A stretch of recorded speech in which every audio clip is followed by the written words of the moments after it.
Congress has passed and the president has just signed today a spending bill that will keep the government open and funded through next September. Trace Gallagher has been following this story from the very beginning. He's got the latest. Hey, Trace. Hey, Tucker, the big ticket items are, one, the military. $700 billion goes for defense spending, which is $61 billion higher than last year, and the biggest defense boost in 15 years, which is why, after threatening a veto, the president ended up signing the bill. Then there's $591 billion for domestic programs, including money for road building and water projects, along with NASA, the FBI, and the IRS, and $5 billion to battle opioid abuse, up from $2 billion last year. There's also $4 million for anti-harassment training for lawmakers and congressional aides. President Trump wanted $25 billion to build the border wall. He got $1.6 billion. There's $380 million to improve election security, and much to the dismay of conservatives, the bill also continues federal funding of Planned Parenthood.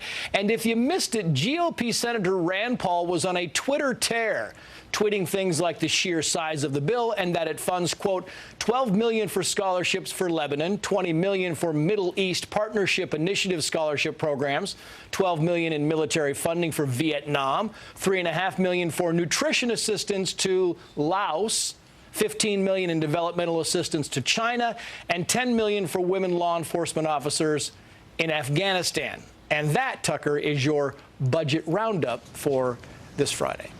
Tucker. Thanks, Trace.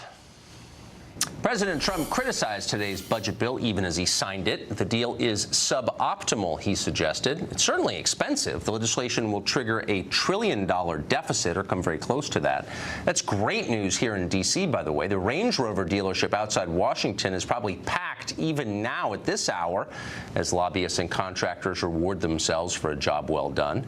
They just got a massive raise. It's party time in D.C. There's an awful lot of pork in this thing. Given the cost, you'd think at the very least the bill would fund the critical needs of our country. Does it do that? Not even close. The legislation signed today is pretty much the opposite of what America voted for in 2016. The bill actively restricts the hiring of additional ICE agents for immigration enforcement. It caps the number of illegals ICE can detain at any one time. Ostensibly, it allocates $1.6 billion for border security. You may have heard that. What you may not know is that that money is explicitly prohibited from being spent on any kind of border wall, the wall that voters asked for in the last election. Now, Republicans may have found extra wall money by, I don't know, cutting funds to those sanctuary cities that are actively undermining federal law. But they didn't do that.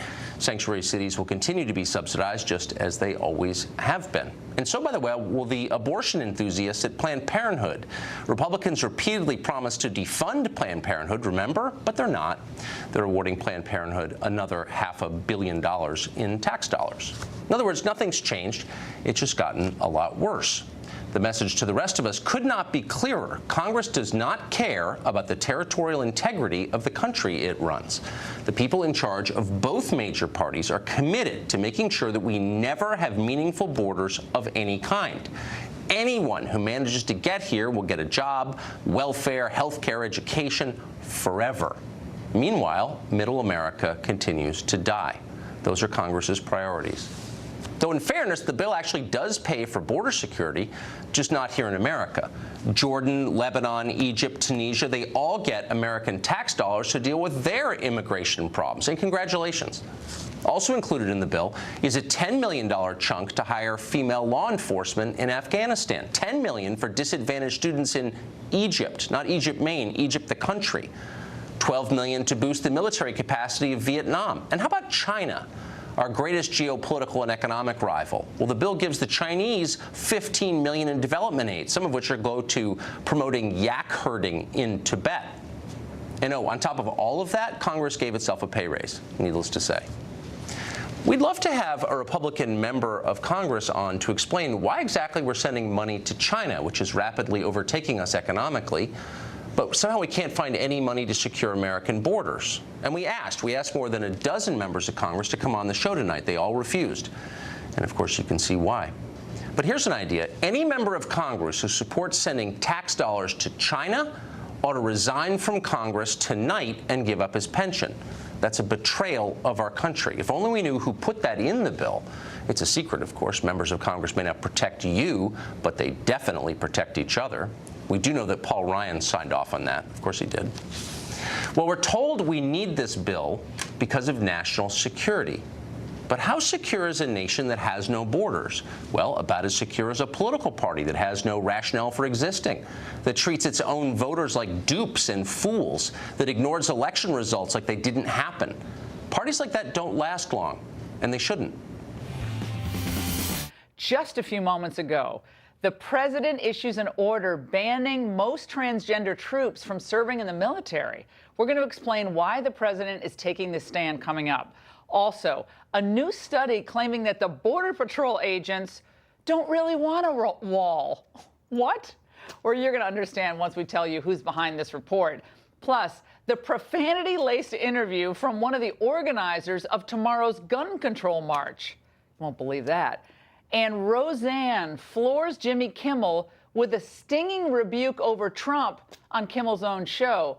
And Rosie O'Donnell has painted herself into a corner. That'll be fun in the Friday Follies. But first, we begin with the monstrosity that is the omnibus bill, now signed into law. Score one big one for the swamp. President Trump said he was very disappointed with the bloated $1.3 trillion spending package.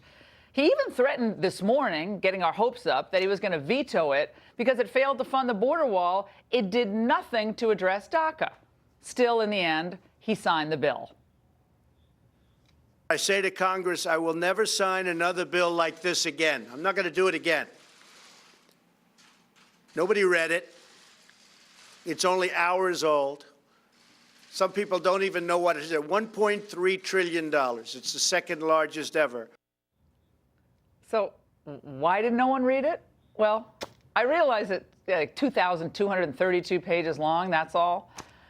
But that's all the more reason to read the thing, or do normal course budgeting where it's bill by bill and you can actually digest it one department at a time. But Trump said he signed the omnibus because of a desperate need to fund the military and that he had no choice because of a looming government shutdown. But let's face it. It pains me to say this. The president did have a choice. He could have called Congress back to town and made them pass a continuing resolution until his priorities were funded and we explained this mess to the American people.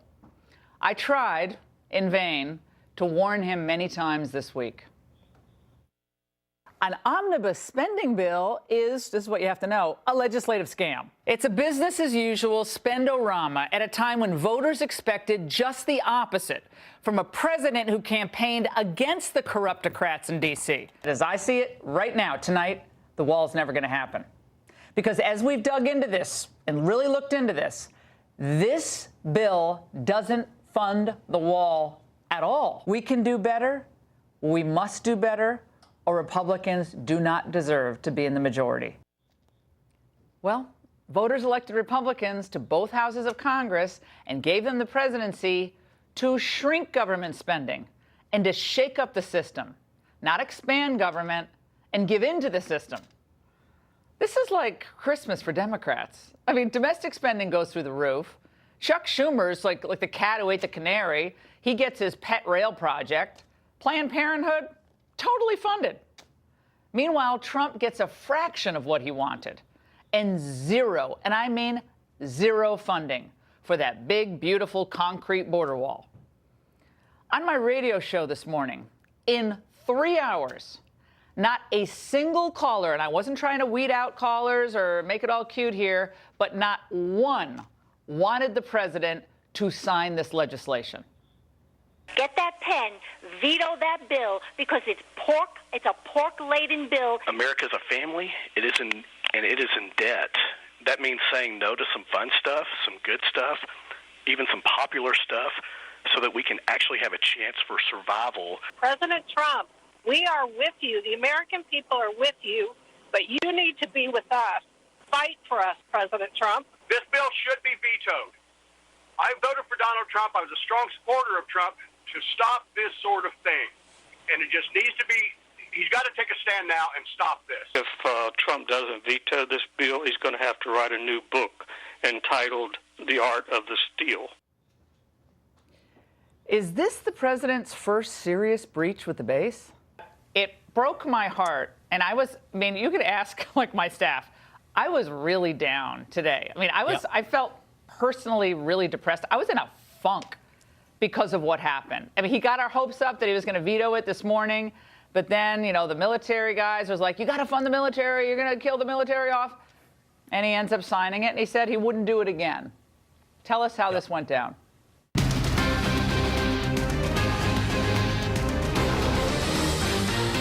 I will never sign another bill like this again. I'm not going to do it again. Nobody read it. It's only hours old. I was thinking about doing the veto, but because of the incredible gains that we've been able to make for the military, that overrode any of our thinking. I'm calling on Congress to give me a line item veto for all government spending bills. We have to get rid of the filibuster rule and go to 51 votes in the Senate. Well, President Trump reluctantly signing that $1.3 trillion budget bill. And that was after kind of a head fake on Twitter today with a veto threat saying, I am considering a veto of the omnibus spending bill based on the fact that the 800,000 plus DACA recipients have been totally abandoned by the Democrats, not even mentioned in bill. And the border wall, which is desperately needed for our national defense, is not fully funded. Now, there are numerous criticisms of this bill. The immigration part is part of it, but Ann Coulter from the conservative side threatened veto not over on the wall, but over the Dreamers. Can I sign up with Mueller? Continuing, congratulations, President Schumer.